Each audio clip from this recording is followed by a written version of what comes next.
चलो विद्यार्थी मित्रों, આપણે ગયા લેક્ચરમાં 19 દાખલા સુધી જોયું હતું। ત્યારબાદ દાખલા નંબર 20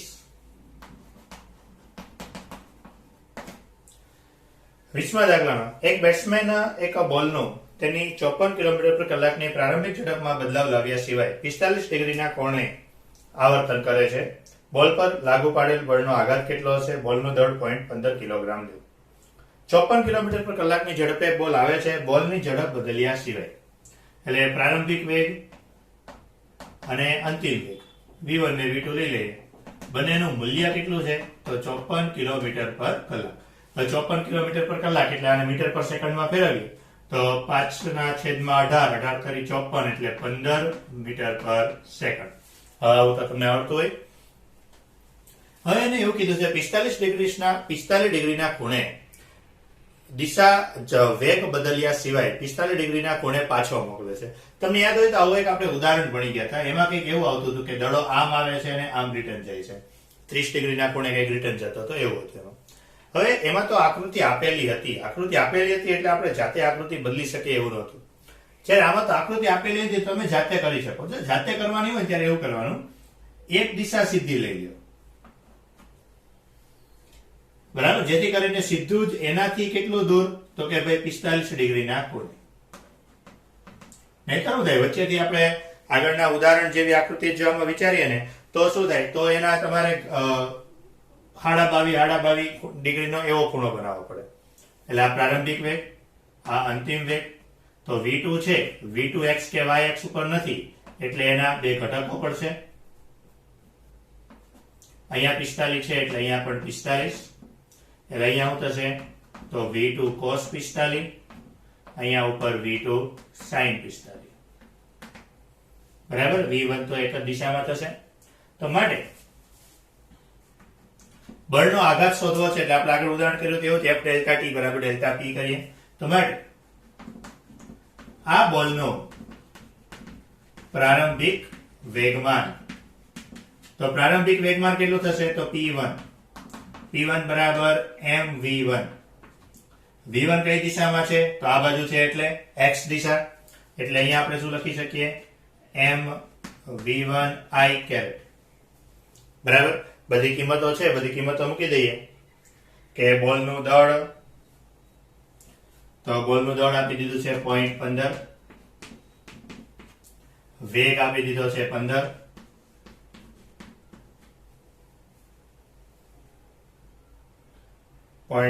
ગુણ્યા 15 એટલે 2.25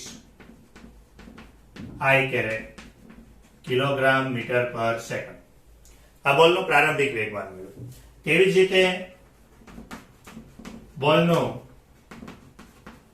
અંતિમ વેગમાન, તો અંતિમ વેગમાનમાં એક ધ્યાન રાખવાનું કે અંતિમ વેગ છે એના ઘટકો પડે છે, બરાબર, v2। તો v2 ના તમે જો તો બે ઘટકો છે, એક આ તરફ છે, એક આ તરફ। આ તરફ એટલે ઋણ x એટલે -v2 cos 45, ઉપર તરફ છે એટલે y એટલે પ્લસ v2 sin 45, બરાબર, જે કેરેટ। બીજી બધી કિંમત મૂકી દઈએ। આ v2 તો બંને સરખા જ છે એને બહાર લઈ લો, બંનેમાં cos 45, તો cos 45 ની કિંમત કેટલી થશે? તો 1/√2, બરાબર, એટલે અહીંયા થશે -1/√2 i કેરેટ પ્લસ 1/√2, બરાબર। sin 45 ની કિંમત એ થશે તો 1/√2। m v2 ની કિંમત કેટલી થશે? તો બધું સરખું જ છે એટલે 2.25, એટલે m v2 બરાબર 2.25 અને 1/√2 એટલે 1/1.41 એટલે 0.70 એટલે -0.7 i કેરેટ વત્તા 0.7 j કેરેટ। આ 2.25 ને અંદર ગુણાવી એટલે 1.59 એટલે આવું બન્યું -1.59 i કેરેટ વત્તા 1.59 j કેરેટ, બરાબર। તો આના પરથી વેગમાનમાં થતો ફેરફાર,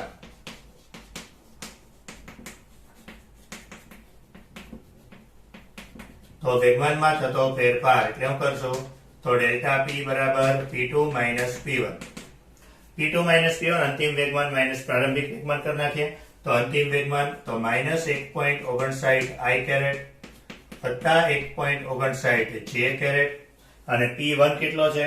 તો 2.25 I કેરેટ એટલે માઇનસ 2.25 I કેરેટ.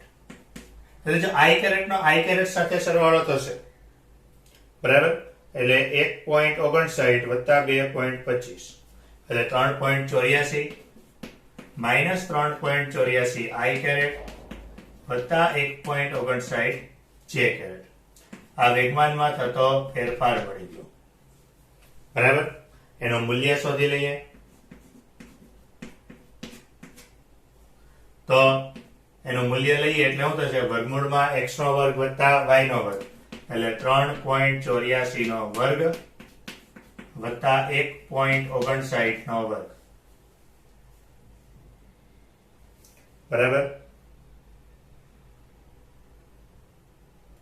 તો કે વર્ગમૂળમાં 3.84 નો વર્ગ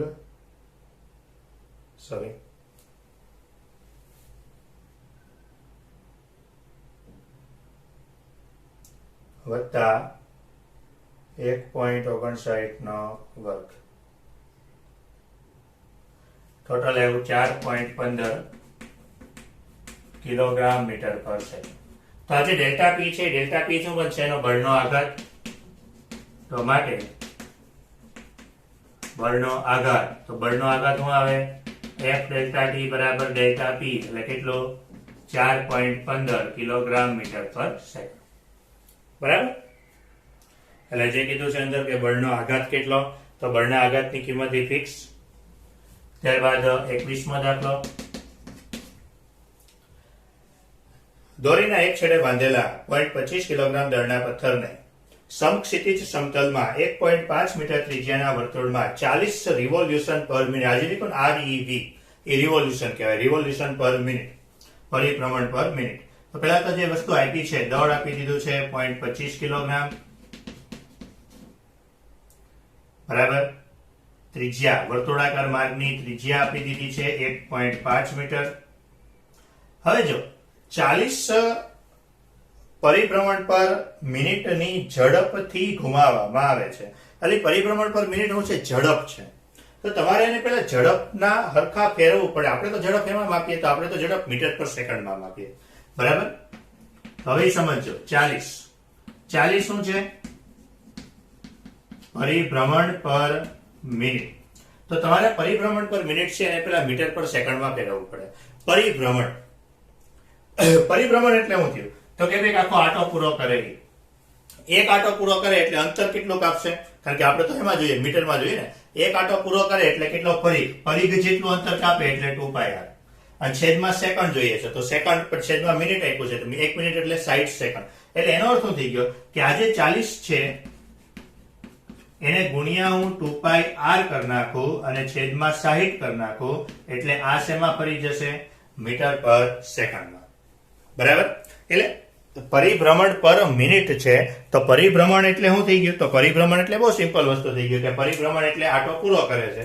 તો એક પરિભ્રમણ એટલે અંતર કેટલું થાય? તો 2πr જેટલું અંતર થાય બરાબર. અને 1 મિનિટ એટલે 60 સેકન્ડ અને કટ કરી દઈએ 2 તેરી 6 એટલે કેટલું બન્યું? r આપી દીધો છે 1.5 એટલે કેટલું થયું? 4 ગુણ્યા પાઈ ગુણ્યા 1.5, 4 ગુણ્યા પાઈ ગુણ્યા 1.5 છેદમાં 3. તો આ દોઢ, તો દોઢને દોઢ ગુણ્યા 2 કરીએ એટલે 3 અને પાછું 2 દુ 4 એટલે 2π મીટર પર સેકન્ડ બરાબર. એટલે તમને ઝડપ મળી ગઈ. ખરેખર તમને ઝડપ જ આપેલી હતી પણ ઇનડાયરેક્ટલી આપેલી હતી. એટલે પહેલા તમારે એને સરખા સ્વરૂપમાં ફેરવવું પડે. તો તમને સવાલ એવો પૂછ્યો છે દોરીમાં તણાવ કેટલું હશે? જો દોરી મહત્તમ 200 ન્યૂટનનો તણાવ કમી શકે તો કેટલી ઝડપથી પથ્થરને ઘુમાવી શકાય? જો તમને રકમમાં કીધું છે સમક્ષિતિજ ઝડપથી ફેરવવામાં આવે. સમક્ષિતિજ ઝડપથી ફેરવવામાં આવે એટલે આમ ફેરવવાનું છે બરાબર. આમ ઊભું નથી ફેરવવાનું, આમ ફેરવવાનું. આમ ફેરવો પદાર્થને તમે આ રીતે વર્તુળાકાર ફેરવો છો તો જે એની દોરી છે એ દોરી પર એક તણાવ બળ ઉદ્ભવશે, બરાબર. એ તણાવ બળ તો ખરેખર ક્યાં હશે? એના કેન્દ્ર તરફ. બીજું વજન બળ જે આવશે, વજન બળ તો નીચે આવશે, પણ એનો આપણે કઈ કામ નથી. તો એનો અર્થ એમ થશે કે અહીં દોરીનું તણાવ બળ છે, દોરીનું તણાવ બળ જ શું થઈ જશે? તો દોરીનું તણાવ બળ છે એ દોરીનું તણાવ બળ જ તેના કેન્દ્રગામી બળ જેટલું થશે, બરાબર. દોરીનું તણાવ બળ છે એ કોના જેટલું થઈ જશે? કેન્દ્રગામી બળ. તો T બરાબર mv²/r. બધી કિંમત મૂકી દો. દળ કેટલો આપ્યો? 0.25. v નો વર્ગ તો 2π છે, એનો વર્ગ કરો એટલે 4. પાઈ નો વર્ગ આ યાદ રાખજો, પાઈ નો વર્ગ 10 લઈ લેવાનો. પાઈ નો વર્ગ કેટલો લઈ લેવાનો? 10, કારણ કે પાઈ એટલે કેટલું થાય છે? 3.14 થાય છે. હવે જો તમે પછી કદાચ ગુણાકાર કરો અને એક્ઝેક્ટ લખો તોય વાંધો નથી. તો એ 3.14 ગુણ્યા 3.14 કરો 9.85 થાય. પણ આપણે સરળતા માટે હંમેશા પાઈ નો વર્ગ કેટલો? 10 લઈ લેવાનો. JEE નીટ ની અંદર આ વસ્તુ ધ્યાન રાખવાનું. r 1.5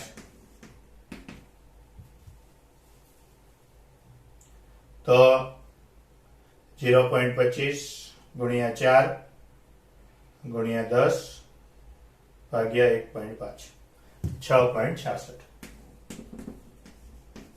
એટલે દોરીમાં તણાવ કેટલું હોય? 6.66. હવે બીજો સવાલ તમને એવો પૂછ્યો છે કે જો દોરીમાં મહત્તમ તણાવ મહત્તમ તણાવ 200 ન્યૂટનનો હોય, બરાબર, તો એની મહત્તમ ઝડપ કેટલી હશે? કે જો દોરીમાં તણાવ 200 ન્યૂટનનો હોય તો એની ઝડપ કેટલી હોય, બરાબર. તો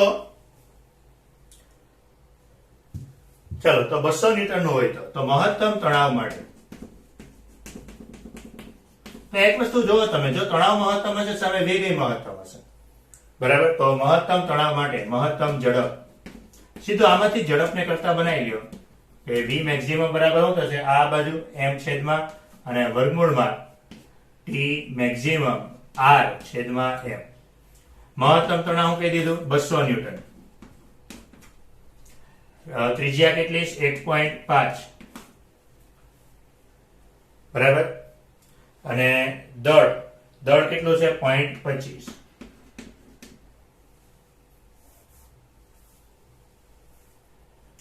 તો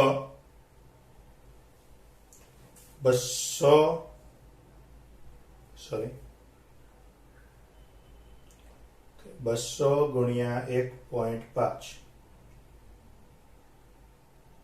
ભાગ્યા 0.25 34.64 મીટર પર સેકન્ડ, બરાબર. એટલે જો આ દોરીમાં કે દોરી મહત્તમ 200 ન્યૂટનનો તણાવ હોય તો એની ઝડપ કેટલી હોય? 34.64 મીટર પર સેકન્ડ, બરાબર. તો કંઈક આ રીતના દાખલા. હવે ત્યારબાદ જે બે દાખલા વિધા છે એ બે દાખલા આખી થિયરી છે, બરાબર. થિયરી ઉપર આધારિત દાખલા છે ખાલી. તો એટલે એની અંદર તમારે સીધું ડાયરેક્ટ લખવાના જ છે, બીજું એમાં કઈ નવું છે નહીં.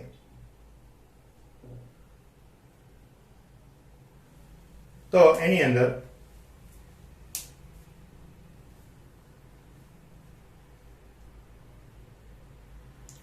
ચલો, તો જે પેલા તો 22માં દાખલામાં કીધું છે, જો ઉપરના સ્વાધ્યાય 5.21માં મહત્તમ ઝડપ કરતા વધુ ઝડપ આપતા દોરી એકાએક તૂટી જાય તો તૂટ્યા બાદ પદાર્થનો ગતિપથ કઈ દિશામાં હોય? A, B કે C? ત્રણમાંથી જે સાચું હશે તે લખવાનું છે. પહેલું કીધું છે પથ્થર ત્રિજ્યાવર્તી દિશામાં બહાર ફેંકાય, દોરી તૂટે તે ક્ષણથી પથ્થર સ્પર્શકની દિશામાં ગતિ કરશે કે પથ્થર સ્પર્શક સાથે એવા કોણે ગતિ કરશે જેનું માન પથ્થરની ઝડપ પર આધારિત હશે. તો એક નેચરલ વસ્તુ છે કે પદાર્થમાં વર્તુળાકાર હોય, દોરી, બરાબર. દોરી સાથે એક લંગર બાંધો, એક પથ્થર બાંધો, પથ્થર બાંધીને આમ ફેરવો. હવે જે જગ્યાએથી દોરી તૂટશે એ જગ્યાએથી શું થશે? પથ્થર એ જ દિશામાં આગળ ગતિ કરશે કે અહીંયાથી દોરી તૂટે તો અહીંયાથી આગળ ગતિ કરે, બરાબર. એટલે એનો અર્થ એમ થશે કે જે જગ્યાએથી દોરી તૂટશે એ જગ્યાએથી એ સ્પર્શકની દિશામાં આગળ જશે. એટલે જવાબ બી આવશે. હવે 23મો જે સવાલ છે એ 23મો સવાલ તમારે કરવાનો નથી, સમજાવો શા માટે. જો પહેલો સવાલ છે, ખાલી અવકાશમાં ઘોડો ગાડીને ખેંચી અને દોડી શકતો નથી, કારણ કે ખાલી અવકાશમાં ઘર્ષણ બળ હોતું નથી. બીજા સવાલમાં લખ્યું છે, ઝડપથી ગતિ કરતી બસ એકાએક અટકે ત્યારે મુસાફરો તેમના બેઠકથી પાછળ ફેંકાય છે, કારણ કે આભાસી બળ. ખાલી એટલું તમારે લખવાનું છે, આભાસી બળ. ત્રીજું, ઘાસ કાપતા મશીનને ધકેલવા કરતા ખેંચવું સહેલું છે. આ થિયરી મેં તમને આખી કરાવેલી છે. અને છેલ્લું, ક્રિકેટર કેચ પકડવા દરમિયાન તેના હાથ પાછળ તરફ ખેંચે છે, કારણ કે પાછળ અહીંથી આમ લઈને પછી એ કેચ પકડે છે. એનું કારણ હું, જેથી કરીને બોલ પકડવા માટે એને જરૂરી બળ મળી રહે. એ લખવાની, કઈ કરવાની કોઈ જરૂર નથી. તો આજે આટલું, ચેપ્ટર અહીંયા પૂરું. નેક્સ્ટ લેક્ચરમાં આપણે 6થું ચેપ્ટર શરૂ કરશું.